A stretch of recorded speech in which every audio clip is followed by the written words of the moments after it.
நண்பர்களே, வயலுக்கு பார்த்தீங்கன்னா மாடு கட்ட வந்தேங்க. மாட்டை கட்டிட்டு அப்படியே பார்த்தீங்கன்னா வயலில் பார்த்தீங்கன்னா அப்படியே கொஞ்சம் காற்று வாங்கிட்டு இருக்குங்க.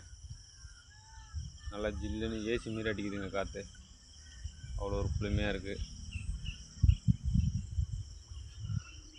எவ்வளோ ஒரு அழகாக இருக்குது பாருங்கள். மழை பெஞ்சதுக்கு அதுக்கும் பார்த்தீங்கன்னா கிளைமேட்டு சூப்பராக இருக்குங்க. ஏசியில் இருக்கிற மாதிரி அவ்வளோ ஒரு குளுமையாக இருக்குது.